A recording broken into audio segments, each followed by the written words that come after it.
Jadi saya minta kepada Pak Menteri, sampaikan kepada Bapak Presiden Prabowo Subianto, inilah yang disebutkan Pak Prabowo itu bocor. Mohon maaf ya, saya kan pembantu. Yang namanya pembantu itu harus mengikuti apa yang diperintahkan bos. Jangan ada pembantu yang merasa bos. Yang salah itu kalau pembantu merasa bos. Pembantu ya pembantu aja, ada bos. Dulu orang enak-enak masak pakai keraras, pakai segelas selebuk, disuruh pakai gas katanya biar gampang. Gampang tayang. Sekarang nih susah banget gas nih, nyari di mana juga ada. Barang nggak ada langka, saya jamin. Saya jamin nggak ada langka.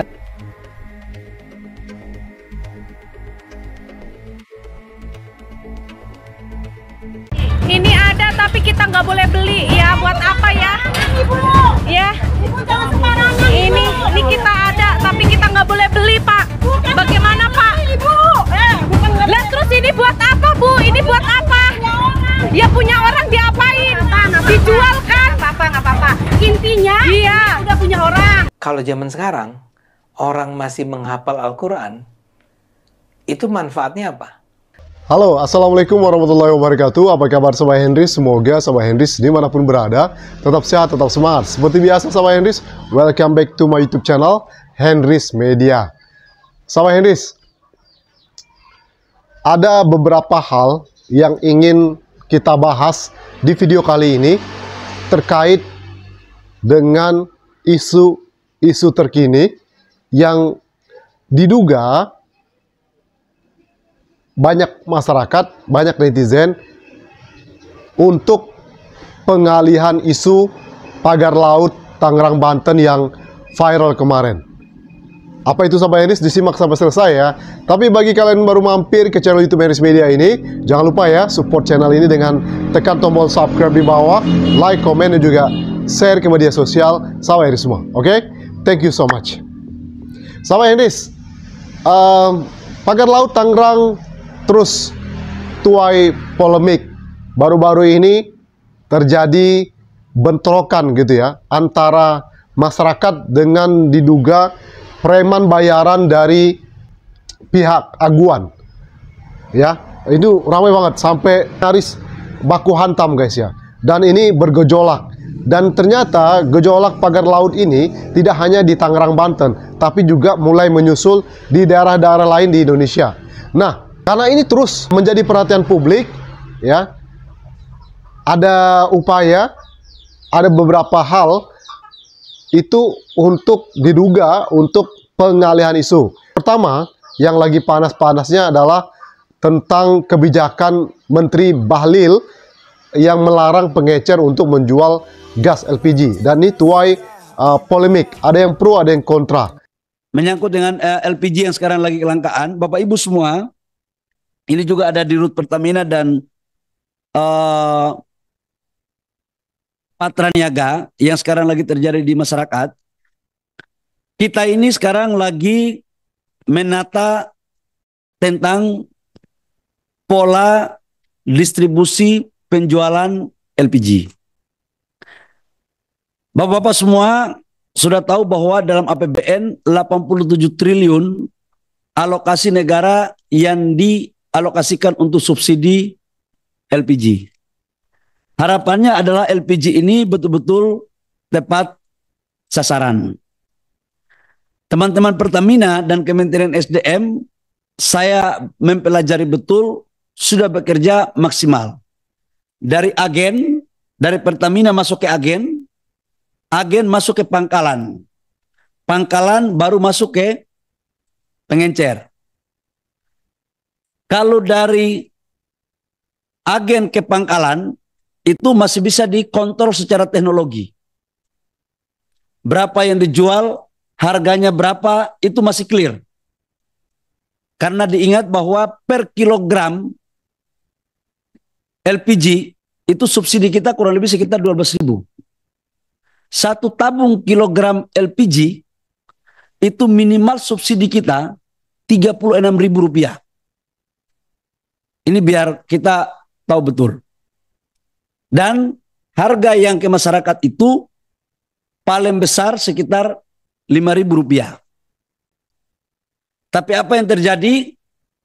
Harganya Bapak Ibu tahu semua, ada yang sesuai, ada yang harganya sampai di atas 20.000. Padahal negara mengalokasikan ini untuk masyarakat.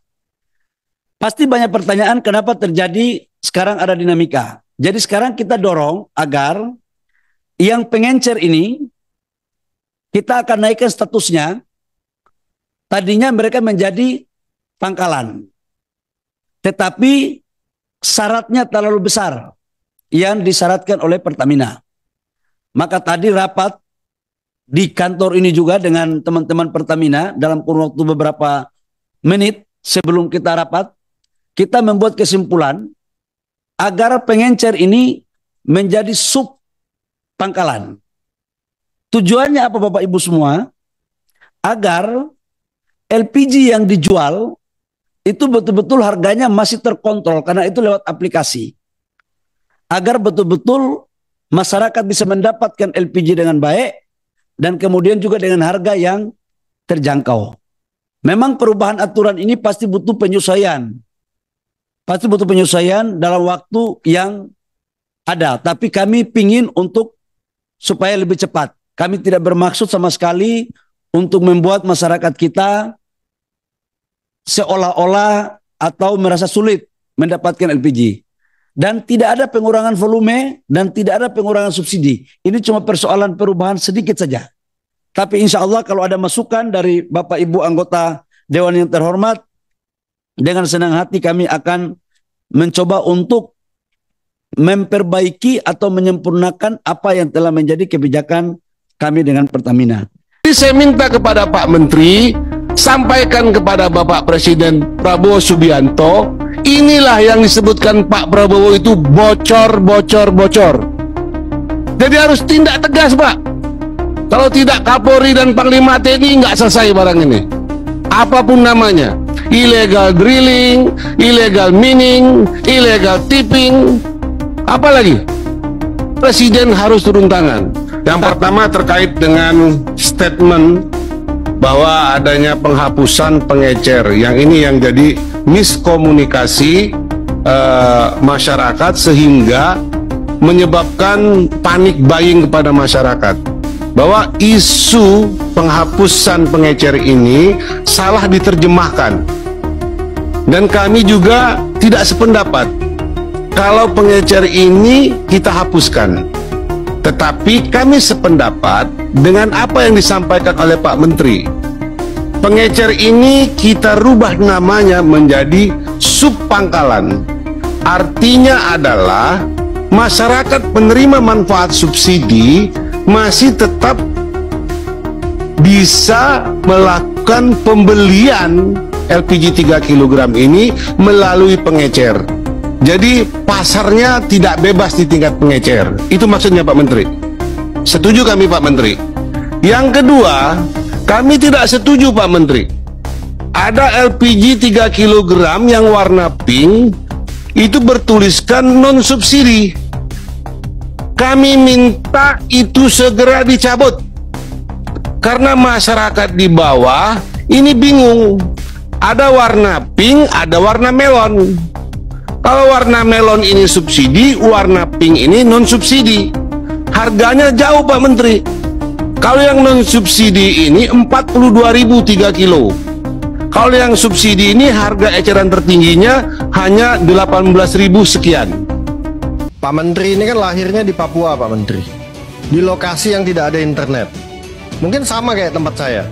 Jadi kalau untuk subpangkalan, mungkin Pak Menteri perlu mapping Pak Menteri. Ada lokasi-lokasi yang memang tidak bisa jadi subpangkalan, tapi pengecer. Contoh kayak di daerah saya, itu daerah perbatasan Malaysia, internetnya tidak ada. Gimana mereka mau jadi subpangkalan? Nah, disinilah pentingnya pengecer. Jadi maksud saya, ada beberapa daerah mungkin yang harus kita kasih dispensasi Pak Menteri, karena kan negara harus hadir juga Pak Menteri, walaupun jumlah penduduknya tidak banyak. Mungkin hanya itu sekedar masukan dari saya Pak Menteri. Saya melengkapi aja apa yang sudah disampaikan teman-teman terkait kelangkaan gas 3 kilo ya. Jadi sebetulnya situasi kelangkaan ini kan sangat merugikan pemerintah, terutama nama baik Pak Presiden, Pak Menteri ya, kemudian juga pihak Pertamina. Jadi bahkan ada guyonan yang sangat ironis gitu ya. Sudah zaman digitalisasi masih harus antri kayak zaman batu gitu. Jadi menurut saya ini menjadi perhatian kita bersama. Terutama memang di Jabodetabek ya, apalagi mau menghadapi bulan puasa gitu. Jadi kurang dari 1 bulan itu kalau kita tidak menyelesaikan ini, itu akan sangat saya kira akan sangat tidak diharapkan nanti efek-efek berikutnya itu gitu. Nah, kalau udah muncul produk alternatifnya gini, biasanya bentar lagi produk lamanya akan hilang. Kalian masih inget kan BBM premium? Dan kalian juga nggak sadar kalau hari ini BBM premium itu udah hilang dari pasaran. Itu gimana polanya? Pertama dibatesin, terus cuman ada di SPBU tertentu. Pakai barcode, digulirin isu yang mengalihkan, hilang tahu-tahu. Mana nih yang kemarin pas kampanye katanya mau membela kepentingan rakyat? Mana nih yang katanya mau ngasih makan seluruh rakyat Indonesia? Ya percuma kasih makan anaknya tapi orang tuanya dikerjain pakai harga-harga yang naik nggak karuan. Viral itu antrian panjang ya karena harus dibeli di pangkalan gitu ya. Masyarakat membeli gas LPG. Gara-gara kebijakan ini itu ada seorang emak-emak yang meninggal dunia karena kecapean antri. Ini memang kalau di lapangan kita temukan gitu ya, ada oknum-oknum pengecer yang menjual mahal. Jadi gas langka tapi dijual dengan harga yang tinggi. Bahkan itu ada yang di atas 35.000 sampai 40.000 menjual. Dan itu kita jumpai di lapangan guys ya. Dan saya juga pernah menemukan ketika gas habis di pangkalan, tentu kita harus mencari ke pengecer. Dan pengecer pun berulah. Ada oknum pengecer yang berulah itu menjual gas sampai Rp40.000 per kilo. Dan itu pernah terjadi. Dan saya juga pernah waktu itu kan buka usaha rumah makan kecil-kecilan dan kita butuh gas. Dan begitu susahnya mencari gas ketika kita membutuhkan di pangkalan habis. Karena pangkalan kan cepat habis guys ya. Karena begitu banyak yang antrian. Nah, otomatis kita mencari di pengecer-pengecer. Nah, pengecer-pengecer itu ada yang menjual 25.000, ada yang 35.000, bahkan ada yang menjual 40.000. Nah, mungkin ini juga jadi alasan kita coba positif thinking dengan kebijakan ini, walaupun juga banyak yang kontra gitu ya. Mungkin ini maksudnya, tapi terkesan mendadak, kemudian tidak dilakukan secara tepat gitu ya, sehingga masyarakat kaget gitu loh. Tiba-tiba ujuk-ujuk dilarang gitu loh. Baiknya diperbaiki dulu sistemnya. Nah, kabarnya kan katanya nanti ke pengecer yang akan dibuat sub pangkalan. Nah, buatkan dulu itu, jangan dibuat kebijakan itu pelan-pelan gitu ya, agar tidak kaget masyarakat. Maka ini menjadi isu LPG, kebijakan LPG ini menjadi blunder, menjadi bumerang, dan menjadi polemik di tengah-tengah masyarakat. Ditata dulu baik-baik sebelum kebijakan ini dilakukan, ya kan? Apakah nanti ini akan bagus untuk masyarakat atau tidak, atau merugikan masyarakat, ya kan? Sebaiknya dikaji lagi oleh pemerintah, sehingga isu LPG 3 kg nih, oke gas, tambah 2 torong gas, dan akhirnya gas, betul gas habis gitu ya. Banyak sekali netizen bikin meme-meme, jok-jok tentang gas yang sekarang lagi bermasalah. Dan ini banyak masyarakat menjadi salah satu yang dibuat untuk pengalihan isu yang lagi ramai sekarang. Apakah benar sama Iris? Komen di bawah guys ya. Nah, itu yang pertama. Yang kedua, ini ada salah seorang pegiat sosial yang bernama Ade Armando, itu kembali jadi viral video, potongan videonya. Ya, kita simak videonya di sini. Check it out. Kalau zaman sekarang, orang masih menghafal Al-Quran, itu manfaatnya apa? Kalau gitu, sekarang tuh menjadi tidak relevan lagi, atau tidak menjadi sebuah kebutuhan yang prioritas untuk memiliki para penghafal. Karena kayak Anda aja tadi kan, begitu Anda lupa, Anda langsung klik keluar si Ali Imran, si Al-Maidah, si Az-Zariyat dan segala macam. Jadi what is the purpose? Apa manfaatnya bahwa ada banyak orang di Indonesia ini, di seluruh dunia, menghafalkan Al-Quran. Ya, aku setuju. Itu makanya aku ingin menyanggah opini Bang Ade tentang aku, yang mana Bang Ade bilang aku hafal Quran itu luar biasa.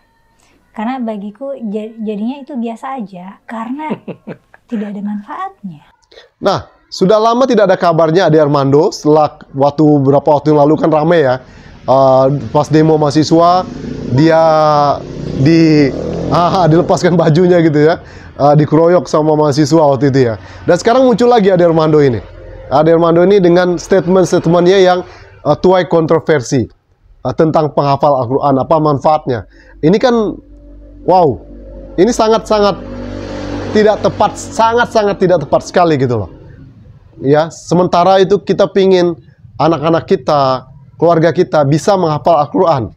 Tentu ini akan menyakitkan hati banyak pihak, khususnya umat Islam. Lagi-lagi, statement seperti ini tuai pro kontra dan tuai polemik tentunya. Ya, apa maksud dan tujuan? Menurut saya menjadi salah satu upaya untuk pengalihan isu pagar laut Tangerang, Banten yang memang viral-viralnya. Oke? Nah, itu yang kedua. Nah, yang ketiga, ini sama Hendis, muncul kembali isu tentang HTI. Itu ada statement langsung di postingan, saya baca tadi, kalau HTI itu akan merubah Pancasila, NKRI. Nah, muncul kembali. Padahal kan kita tahu HTI ini sudah dibubarkan, tapi isu ini kembali muncul. Dan tadi juga saya melihat ada pemberitaan seorang Hendro Priyono, mantan BIN, ada lagi. Nah, dari beberapa kasus ini saya perhatikan gitu ya. Ini kalau saya perhatikan, ini tampaknya dan juga netizen menduga-duga ada upaya untuk pengalihan isu dari isu utama yang sekarang lagi begitu jadi polemik di masyarakat, ya. Maka ini langsung turun tangan nih, apa namanya, pegiat sosial yang kemarin rame, lalu Menteri Bahlil yang diduga titipannya Jokowi turun tangan dengan membuat kebijakan yang blunder seperti ini. Ditambah lagi sekarang ini dari mantan BIN dan juga ini dari Budi Gunawan mulai kembali mengangkat isu agama. Ini kayaknya memang terorganisir ya. Memang dibuat sedemikian rupa heboh ya ke publik supaya masyarakat lupa. Apalagi kan gas itu kan kebutuhan pokok guys ya, sehingga masyarakat lebih tentu akan mementingkan kebutuhan pokok untuk masak makan sehari-hari. Belum UMKM butuh gas, para penjual keliling gerobak ya kan, tukang bakso, siomay, tukang sate butuh gas ya kan. Masa balik lagi ke kayu bakar kan nggak mungkin ya kan. Rumah-rumah makan butuh gas untuk masak. Nah, tentu masyarakat akan cenderung memilih gas untuk urusan perut. Benar nggak sahabat Hendis? Sehingga masyarakat tentu akan cenderung ke persoalan gas ini, dan ini menjadi salah satu pengalihan isu yang dibuat dari isu saat ini yang lagi besar sekali, pagar laut. Nah, gimana menurut kalian sahabat Hendis? Dari beberapa poin-poin isu tadi ya, apakah ini memang ada upaya untuk pengalihan isu? Komen di bawah guys ya. Oke, itu saja video kali ini. Thank you for your attention. One more time, don't forget to subscribe, like, comment, and share. See you in the next video. Assalamualaikum warahmatullahi wabarakatuh. Bye-bye.